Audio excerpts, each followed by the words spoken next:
Dossier d'Amantan Albert, l'ancien ministre de la Sécurité. La Cour suprême déboute le procureur de la CRIEF. La Chambre spéciale de contrôle de l'instruction de la CRIEF avait rendu un arrêt confirmant la mise en liberté assortie du contrôle judiciaire en faveur de l'ancien ministre de la Sécurité Albert Damantan Camara. Et bien après cette décision, le procureur de la CRIEF, Ali Touré, avait introduit un pourvoi en cassation devant la Chambre pénale de la Cour suprême. Son pourvoi a été déclaré irrecevable à Babila Keïta. Oui, Madjou, moi je pose une première interrogation. Ouais. Et ce n'est pas une première souvent que des décisions soient prises pour une liberté et que les gens soient maintenus. Ali Touré, le parquet de la CRIEF s'oppose à cela. Je pose la question, Ali Touré serait-il en train de défier la Cour suprême? Gros point d'interrogation. Et c'est pas une première. Si vous permettez, Babila, oui. L'on se rappelle du cas de Alpha Omar Bofa Diallo, AOB. Absolument. La Cour suprême avait ordonné sa libération. Le cas de Fonike Mengue de Sekou Yaya à l'époque avec la chambre d'instruction de la Cour d'appel de Conakry. Ouais. Mais on n'avait pas exécuté cette décision. Donc c'est pas une première, c'est un précédent. Et alors que c'est la plus haute, en tout cas, juridiction de notre pays. Yeah. Qui veille, qui surplombe toutes les autres juridictions et dont les sentences sont sans appel. Bien. Si aujourd'hui on n'accorde pas de respect ou de crédit à cette juridiction, ça voudrait dire qu'on n'est pas dans un état de droit. Bien. Je me pose la question, le parquet de la CRIEF, qu'est-ce qu'il a à gagner dans de telles attitudes? Pour revenir au fait, Madjou, c'était en la date du 29 juillet que la Cour suprême a statué sur cette affaire. Aujourd'hui, le conseil du sieur Albert Damantan Camara a fait une note à l'endroit du ministre de la Justice pour, n'est-ce pas, solliciter son implication. Je vais vous lire le courrier très rapidement. Ça, c'est à la date du 8 août 2022, avec pour objet information et demande d'intervention à monsieur Albert Damantan Camara, né, la date de naissance qui est indiquée à Washington aux États-Unis, ex-ministre de la Sécurité de la Protection civile et donc commune de résidence, tout ça. Donc à l'honneur de vous, à l'endroit du ministre de la Justice, garde des Sceaux, de vous exposer qu'à la suite d'un courrier numéro 015 P/PS CRIEF 2022 du parquet spécial de la Cour de répression des infractions économiques et financières, la direction centrale des investigations judiciaires de la gendarmerie a été saisie aux fins d'ouverture d'une enquête contre les ministres du gouvernement déchu du 5 septembre 2021. C'est ainsi, après les enquêtes préliminaires, le dossier a été transmis au parquet spécial de la Cour de répression à la CRIEF. Donc, après procès verbal d'interrogatoire, de première comparution par devant la chambre d'instruction de la dite cour, il a été inculpé. L'ancien ministre Damantan a été inculpé conformément au réquisitoire introductif du procureur spécial Ali Touré pour, dit-on, de détournement de deniers publics, corruption d'agents publics, blanchiment d'argent et enrichissement illicite. Des faits qui sont prévus en tout cas par des dispositions du code pénal que je ne vais pas rappeler ici. Dans le même courrier, il est dit par ordonnance numéro 053 CI CRIEF 2022 en date du 21 avril 2022, rendu par la chambre d'instruction de l'instruction de la dite cour, il a été placé sous mandat en détention provisoire. Damantan, à la date du 21 avril, il a été placé sous mandat de dépôt. Suivant l'ordonnance 095 de la CRIEF en date du 2 juin 2022, la même chambre a ordonné la mise en liberté assortie d'une certaine obligation, dont entre autres le versement d'un cautionnement d'un montant de 500 millions de francs guinéens. 500 millions de francs guinéens. Également, se présenter au greffier de la chambre d'instruction chaque mardi à 10h au plus tard, déposer auprès de la dite ou dit greffier de la Cour, j'y arrive finalement, dans un délai de 48 heures à compter de la présente ordonnance, tous ces documents de voyage, ce qui ne dispose pas d'ailleurs. Et l'autre élément de cette ordonnance plutôt, il a dit nous informer également la CRIEF de ces changements d'adresse si cela interviendrait et ne pas sortir des limites territoriales de Conakry sans informer le parquet, la chambre d'instruction de la CRIEF. Et donc c'était entre autres les mesures qui avaient été prises par la chambre d'instruction qui a ordonné la remise en liberté de l'ex-ministre Albert Damantan. Toujours dans l'optique de maintenir le monsieur en prison, le procureur de la CRIEF a en date du 17 juin 2022 demandé, ou en tout cas à travers l'arrêt numéro 14, en date du 16 juin 2022, il a demandé à la chambre de contrôle, n'est-ce pas, de la Cour suprême, c'est-à-dire il a interjeté appel auprès de la chambre pénale de la Cour suprême. Et donc, quand il a fait cela, après examen de cette déclaration de pourvoi en cassation à la date du 29 juillet dernier, la Cour suprême a rendu son arrêt numéro 004, dont le dispositif est ci-après. Déclarer le procureur spécial de la Cour de répression des infractions économiques et financières autant irrécevable que déchu, n'est-ce pas, de son pourvoi en cassation en violation de plusieurs dispositions, notamment l'article 49, 51, 128 et 131. Donc on va passer ça et a ordonné l'exécution, n'est-ce pas, du présent arrêt à la diligence, n'est-ce pas, de monsieur le procureur spécial près la Cour, près la CRIEF.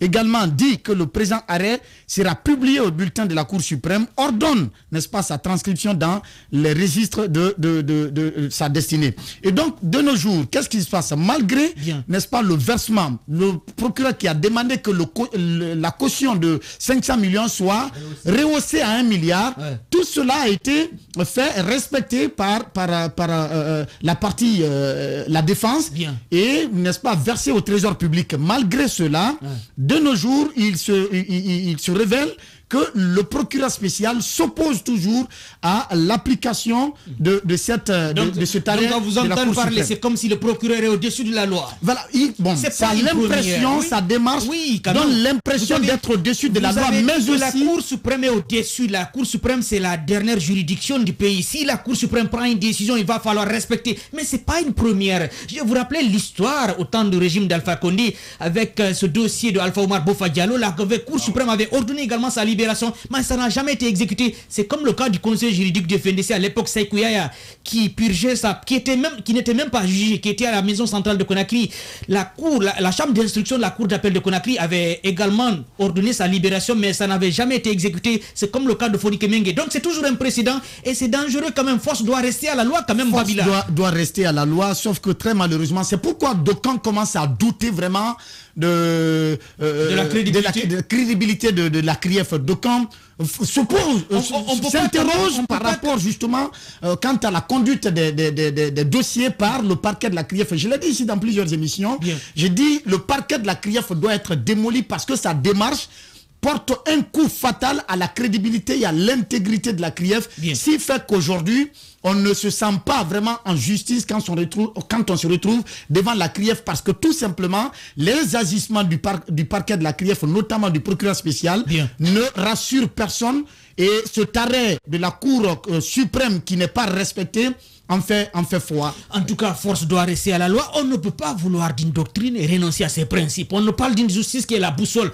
Mais à la lire vous les choses, sincèrement, je me demande où se trouve cette boussole. Peut-être elle se retrouve en plein plateau au niveau de la mer. C'est dommage quand même. Force doit rester à la loi. Si la Cour suprême prend une décision, il va falloir quand même respecter. On peut ne pas aimer la tête de Damantan avec son passé. On peut ne pas l'aimer. Mais si la décision a été prise par la Cour suprême, qu'on respecte quand même. Sinon, il n'y a aucune importance qu'on soit là, qu'on nous parle de justice CAPS. Ben, en fait, ce qu'il faut retenir là-dedans, c'est que force doit effectivement rester à la loi, au respect des procédures, au respect des juridictions. Comment peut-on donner du crédit à la CRIEF, à ce parquet, si on n'exécute pas des décisions? Ben voilà, maintenant les yeux sont rivés désormais vers le garde des Sceaux, le ministère de la Justice, notamment avec Charles White, et j'entends bien, et je garde espoir sur ce sujet-là. Il a été saisi d'un courrier qui lui a été adressé pour lui relater tous ces différents faits-là. Maintenant, avant moi de me prononcer pour lancer un discrédit sur la justice, j'aimerais bien voir d'abord quelle sera la réaction du garde des Sceaux après avoir eu cette information. Vous êtes optimiste. Je reste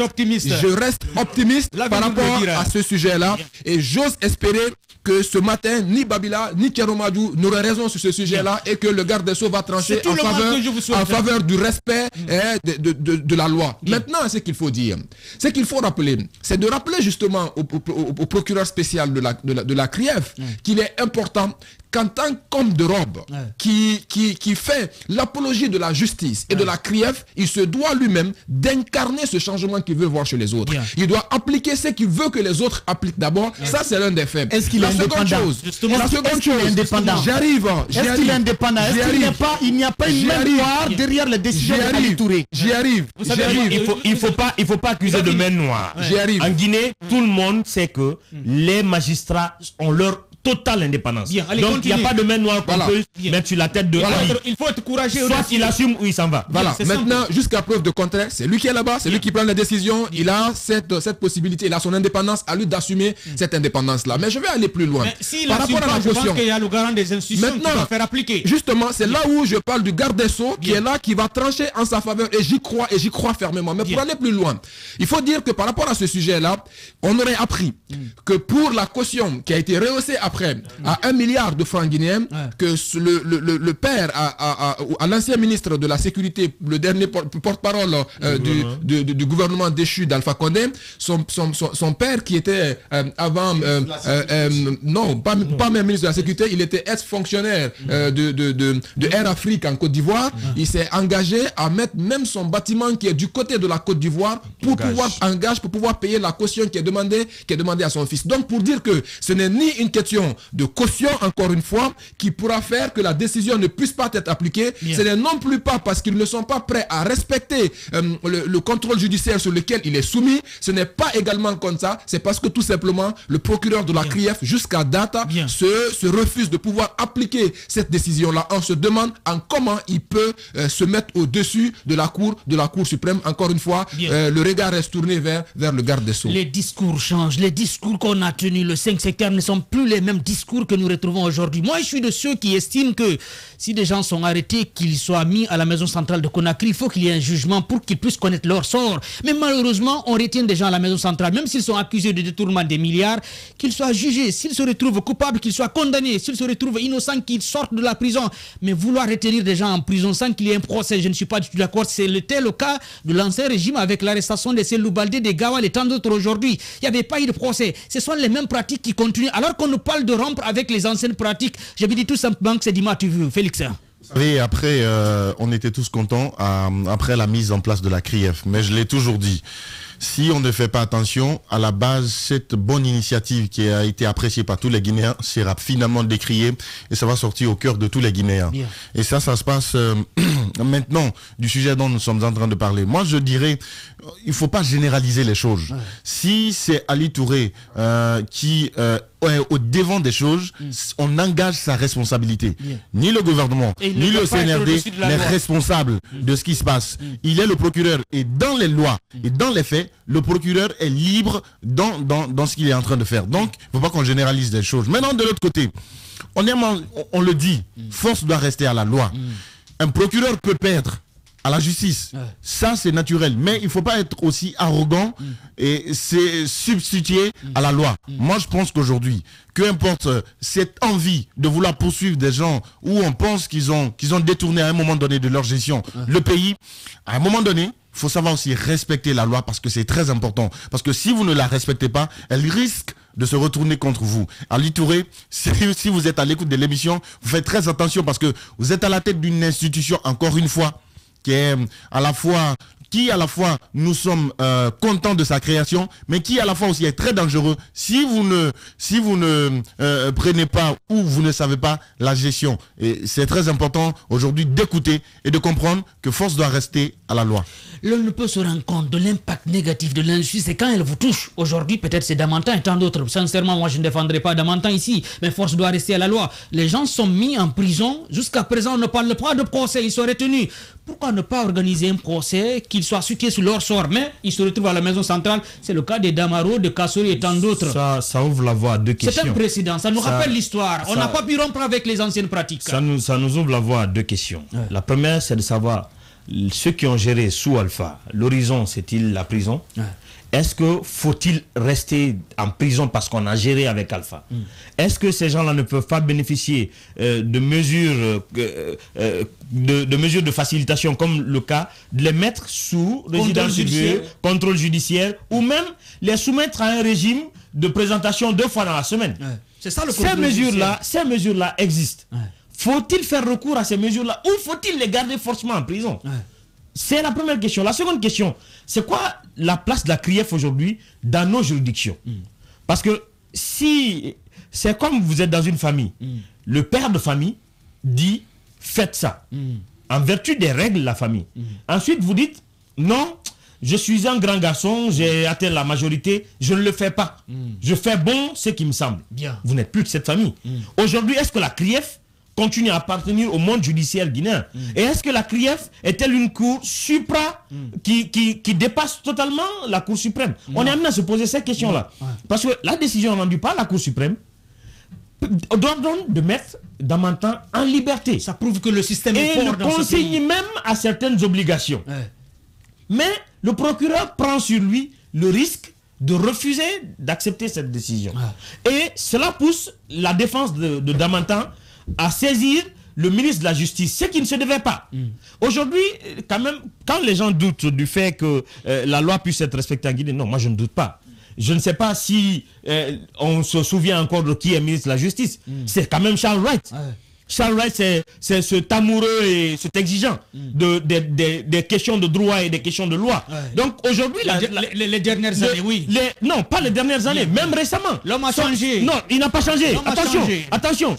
Je ne vois pas... Il est en même temps ministre garde des Sceaux et des droits de l'homme. Je suis d'accord. Il y a beaucoup de violence, mais il ne s'exprime pas. Non, attention. Le pouvoir renforce, le pouvoir change l'homme. Attention, le magistrat Charles Wright que je connais n'a pas changé en étant ministre. Sa promptitude a plutôt augmenté parce que les dossiers sur l'affaire du 28 septembre, c'est Charles Wright.